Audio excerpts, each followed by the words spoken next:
everyone, and welcome. Whether you are experiencing YWCA Greenwich's 16th annual Old Bags Luncheon at the Belhaven Club, or in your own home or at a friend's home, we are so glad that you could join us today for this special event.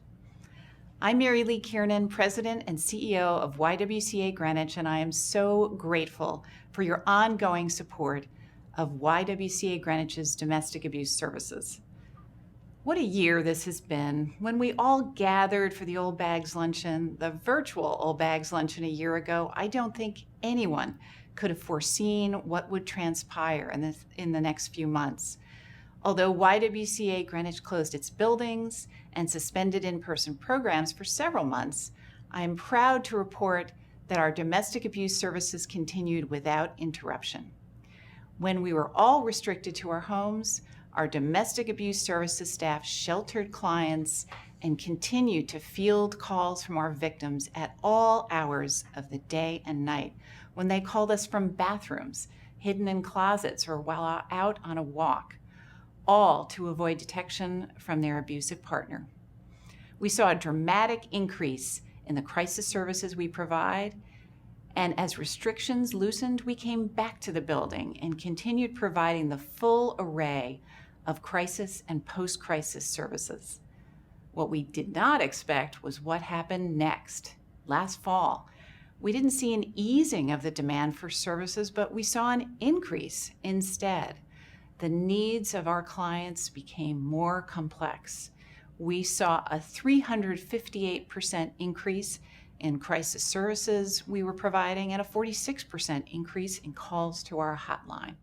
Right now, we have a wait list for the first time ever for counseling. Our counselors are booked solid. In just a few minutes, you will be hearing one of YWCA Greenwich's domestic abuse services clients speak to you.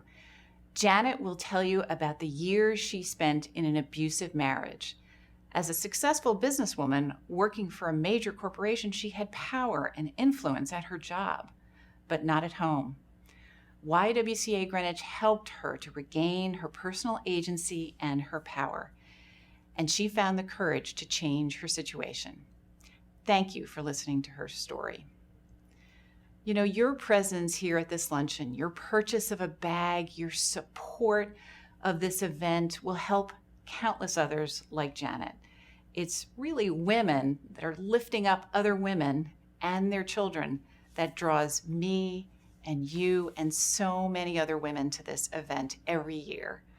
Together, women are powerful, and we can make an enormous difference in the lives of other women and children in their most vulnerable moments. So thank you most sincerely for being here today, and thank you to our amazing co-chairs, Connie Ann Harris, Tara Restieri, Natalie Stein, and Lauren Walsh for their leadership and their creativity. And finally, thank you to the wonderful Scott Mitchell for his superb fashion expertise and his ongoing commitment to this event. Now it's my pleasure to introduce you to the Director of Domestic Abuse Services, Meredith Gold.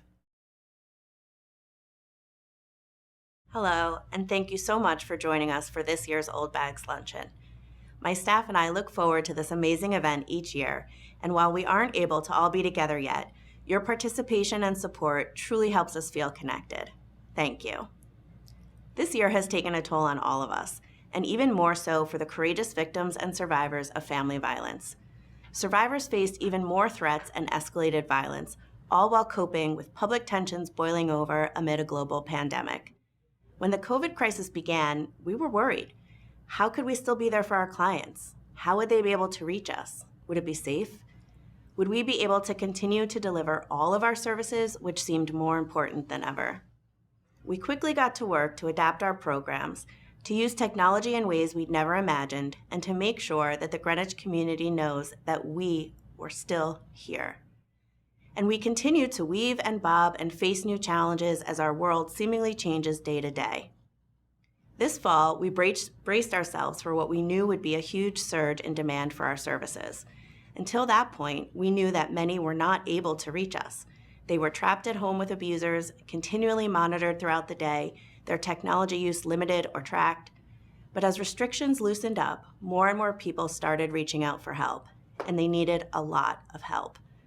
Our emergency shelter, intended for short-term stays, has been at capacity and full since the summer, with families comprised of mothers, children, teens, and even pets, who have remained in limbo with limited options of where to go next.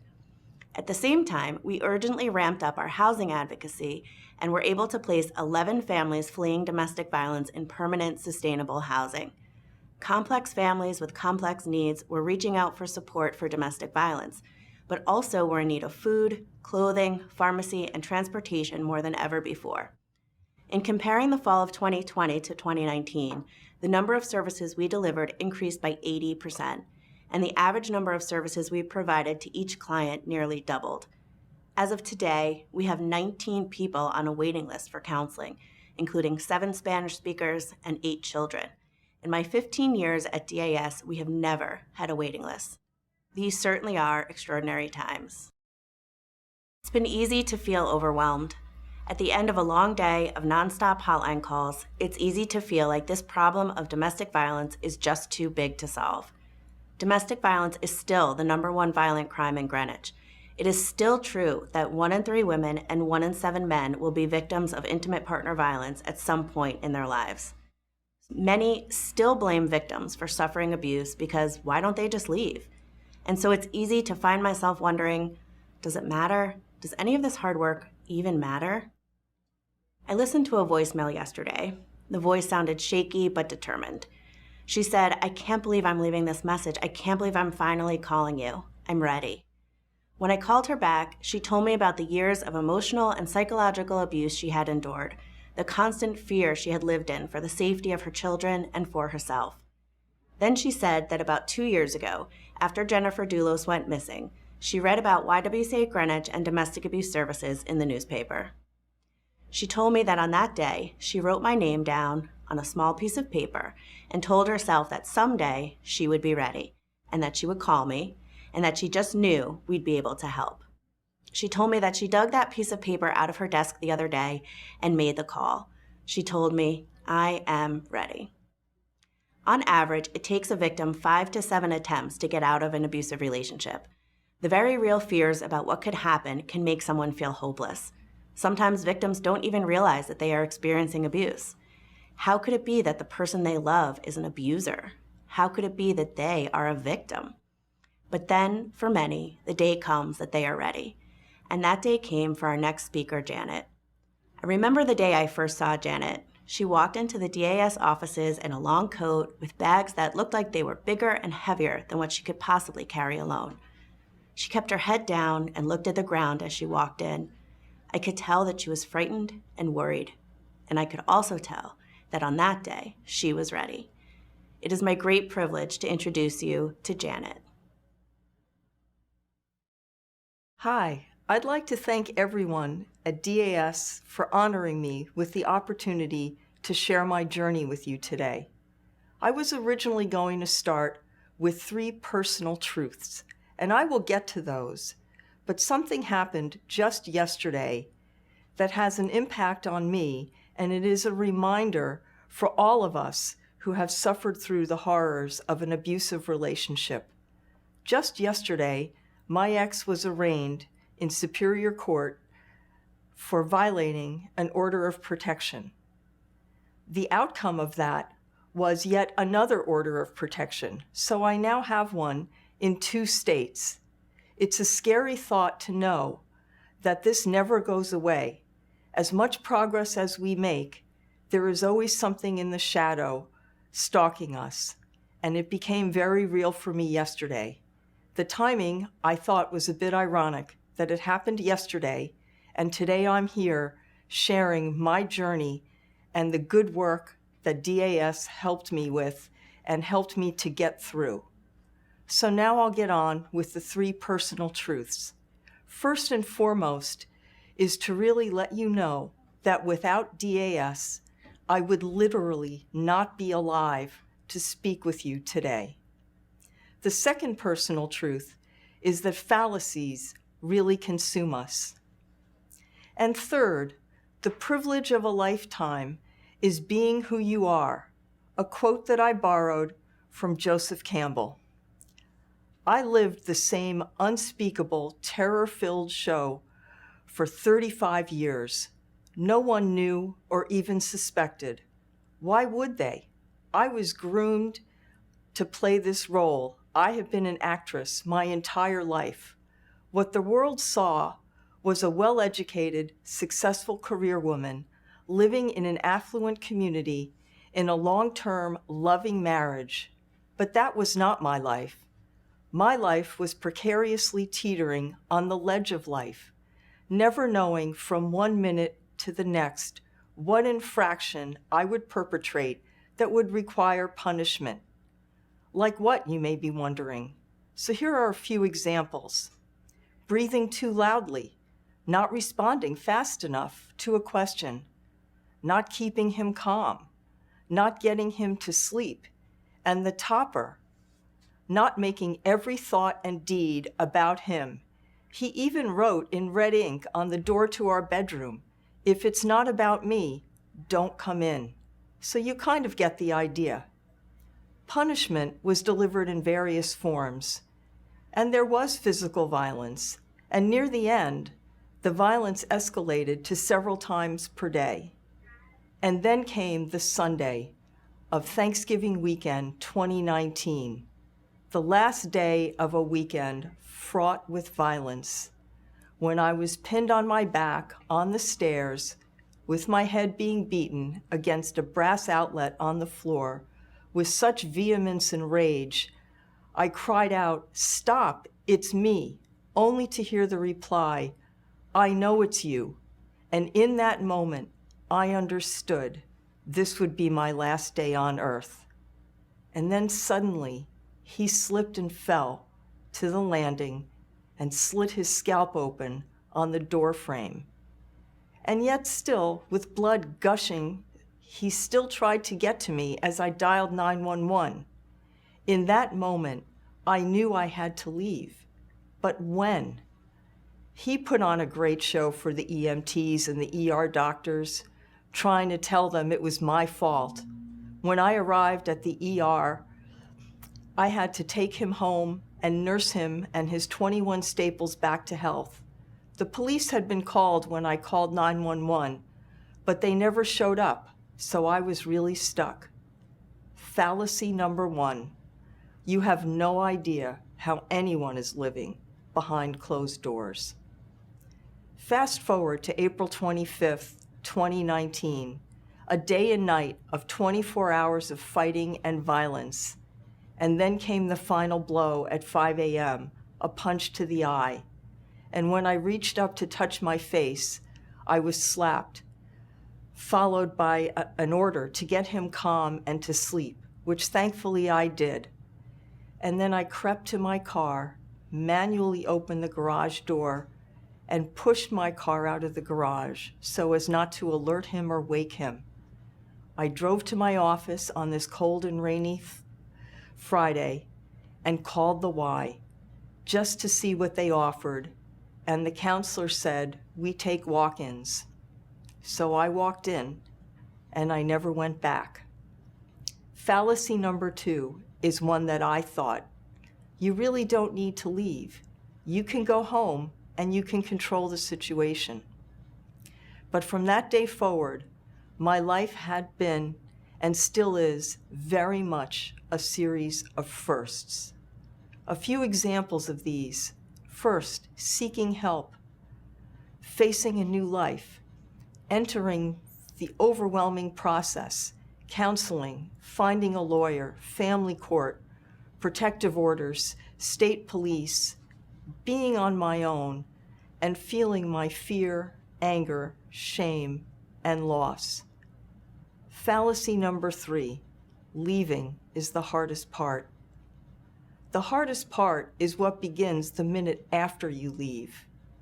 The journey I now began on that day in April, to mourn the loss of the frightened me, to grieve for the life I had, not because it was good, but because I was good at it, and it was familiar, to learn over time to release myself from regret.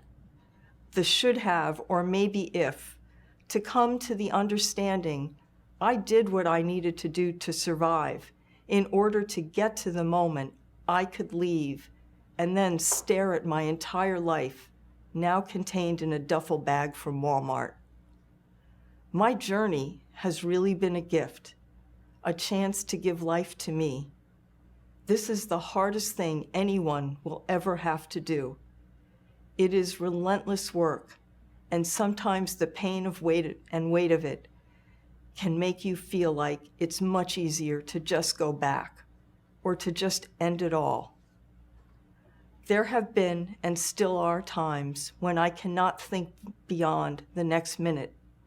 You must spend time with yourself. Nothing you uncover about you will be any worse than what you have already lived through. I have likened my journey to building a beach, one grain of sand at a time. Patience, kindness, a willingness to learn what you do not yet know are all needed to keep you moving forward. So back to Joseph Campbell. The privilege of a lifetime is being who you are. Those words offer a particular truth for those of us who have paid a heavy price for living, for being who we are. And now we are being offered a second chance to live our lives as our true selves. Recently, I came across some other words in a book I read, and I also found them to be appropriate for any of us who have lived through this terrible shared experiences. You are strong and you are resilient. Remember this. You will have the strength to survive the current circumstances. Know that the universe is ready with a huge cosmic second wind, and take some time alone to tap into it when you need to. It's important that you remember how resilient you are, also how resourceful. Take a break and come back to yourself and feel your strength again before making big decisions. In closing, I will end with my first truth. Without the help of this wonderful team at DAS, I would not be alive today. I thank you for letting me share my story, and I hope that all of you will be advocates for those of us who have suffered the horrors of abuse and who support the work that DAS does to ensure our safety and our recovery over the long term. Thank you.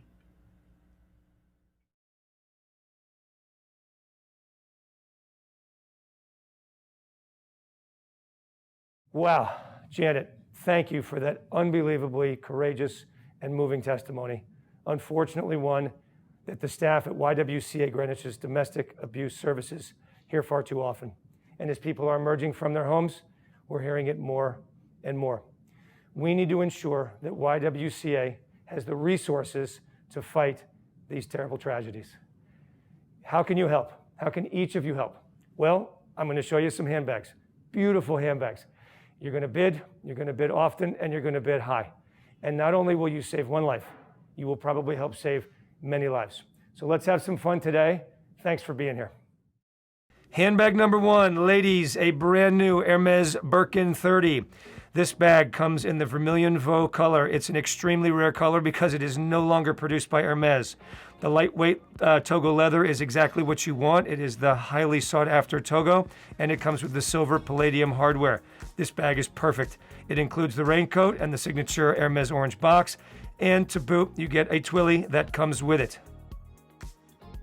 Bag number two, a brand new Christian Dior Caro calfskin bag. This bag comes in the cloud blue calfskin leather, a beautiful new color for them. The flap closure includes the CD twist clasp. It's embossed with the 30-month signature on the back and has an adjustable, removable Christian Dior chain link strap. Ladies, Christian Dior has been graciously donating to this auction for many years. Thank you, Christian Dior. Bag number three, a new Evelyn Torion Hermes bag, crafted in the Torion Clemence leather. The color is Poche Feu. For those of you that don't know Poche Feu, it is bright orange, orange, orange. Palladium plated hardware, perforated leather H, an exterior pocket with leather tab closure, and it comes in the signature orange Hermes box. Bag number 4, a Chanel lambskin flat bag. The classic blue quilted lambskin bag from Chanel. Has silver tone hardware, features a rear patch pocket and interlocking Chanel turn-clock closure. The strap is an interwoven leather and chain combination that can be worn short or at length, and it has a blue leather interior. Handbag number 5, the new Louis Vuitton Escale Never Full Tote. This monogram-coated canvas bag with cowhide leather trim comes in the color of Rainbow Magic. It has silver color hardware, leather side laces, removable printed zipped pouch, D-ring to hang keys or pouches, and is generously donated by Louis Vuitton. Bag number 6, a brand new Chanel boucle flap bag. Black, white, and tan boucle tweed. This bag screams Chanel. It has silver tone hardware. It has a chain length and leather shoulder strap. The signature Chanel turn lock closure at front flap. Handbag number 7, a new Lautrec Empress tote. Ladies, this is a one-of-a-kind handbag specifically commissioned for this event. You probably will not see this bag anywhere else in the world. It's the Lautrec Empress tote. It's crafted in fuchsia American alligator, accented with 18-karat gold infused hardware, and it includes a crossbody strap. And if you know alligator, ladies, or you know Lautrec, the bidding on this is going to get hot. Bag number 8, a brand new Gucci Dionysus bag. This bag is white textured leather with metallic snake detail. The tiger head closure with silver tone hardware and black crystals. It has a sliding chain strap, and it can be worn as a shoulder bag or a top handle bag. Generously donated by Gucci. So ladies, over the next several days, you will have the opportunity to win, and I mean win, some beautiful handbags. And by doing so, you will change the lives of many in our community. While you're at it, don't forget the pink Chanel handbag that is part of our raffle. And while you're there, look at the Purple Ribbon Challenge. All of those funds go directly to our domestic abuse program. Thank you for your generosity, and let's have some fun. You may be doing this from home. You may be at the Belhaven Club. You may even be away. Heck, if you want to come to Richards and bid on the bags, we can make it happen from here. So bid high and bid often, and I'll see you soon. Thank you. Thank you, Scott. What great bags we have once again this year. I hope all of you saw at least one beautiful bag to bid on. The bidding will continue until 10 p.m. on Saturday night, so there's still plenty of time to bid on bags. To access the auction site, please go to www.ywcagrn.org/bags. While there, don't forget to purchase raffle tickets for the beautiful pink Chanel bag, and donations to our Purple Ribbon Challenge are always gratefully needed. Thank you all again for participating in the 2021 Old Bags Luncheon. I look forward to seeing you all again next year at the Belhaven Club. Stay well and take care. Thank you.